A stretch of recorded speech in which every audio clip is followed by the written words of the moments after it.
Girl, part 1. Janet woke up drenched in sweat and her heart pounding. The chilling voice from her nightmare still echoed in her ears. "Give me back my hair!" The corpse hissed, his hollow eyes locked into the wig she had proudly worn just the day before. There lived a poor wig seller named Adaobi. She was a woman of striking beauty, though life struggle had etched worry lines across her caramel skin. Every day, Adaobi carried her humble stall of synthetic wigs to Yaba Market, hoping to make a sale. Because business was very slow and she barely made enough to feed herself and her younger brother Chinedu, who was still in secondary school. Adaobi had inherited the wig business from her late mother, who had painstakingly built a modest reputation among Lagos women. But times had changed and synthetic wigs were no longer the trend. Wealthier women now sought expensive bow straight wigs or full lace wigs imported from Brazil, Peru, and Malaysia. Adaobi's synthetic collection was deemed fit, unfashionable, and outdated. One evening, as she packed her unsold wigs into the tattered sack, Adaobi sighed heavily. Her dreams of becoming a wealthy woman seemed more distant than ever. She had once envisioned herself living in a posh apartment in Lekki, driving a very sleek car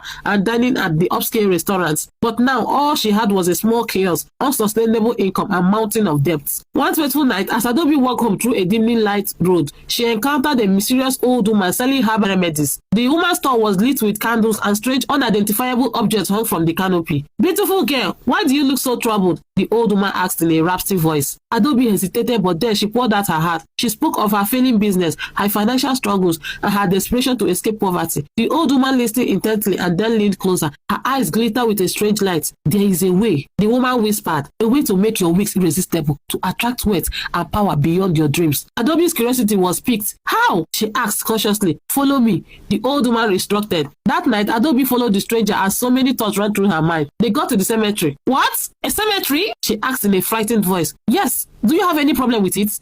the old woman asked her. No, Adaobi replied with shaky voice. The old woman picked up a shovel that was close to a nearby grave. She gave it to Adaobi. "Take this and start digging with it. We don't have much time left," the old woman instructed her. Adaobi was already fidgeting as she took the shovel from the old woman's hand. She began digging the grave at the cemetery. That night, they ended up digging 12 graves, with Adaobi uprooting the hair from each corpse. They left the cemetery and returned to the old woman's store. The old woman used the hair gotten from the corpse at the cemetery to produce a concoction for Adaobi. "Take this," she said as she handed over the concoction to Adaobi. "Apply it in all the wigs you will be selling and watch yourself make massive sale after that," she instructed. Adaobi was excited. "Thank you, ma." She was about leaving when the old woman called her back. "Why are you in a hurry?" she asked in a harsh voice. "I am sorry, ma," Adaobi apologized. The old woman gave her a condition. "On no account should you use that concoction on the wig that you will wear on your head," she warned her. This sent a chill down Adaobi's body. She became more frightened than ever. "Your customers will be willing to pay any price you demand, but," she paused, "you must promise me one thing." "What?" Adaobi asked, her heart pounding. "You must bring me a strand of hair from each customer who buys a wig," the old woman said. "This is the price of your success." Adaobi hesitated, but the thought of wealth and luxury clouded her judgment. She agreed, reasoning that it was a harmless request. The old woman handed her the gold and disappeared into the night, leaving Adaobi with a mixture of hope and unease. She took the concoction home that night. The next morning, Adaobi went to her shop, dipped her wig into the concoction, and displayed them at her kiosk. The transformation was immediate. Women flocked to her store, drawn as if by an unseen force. "How much is this one?"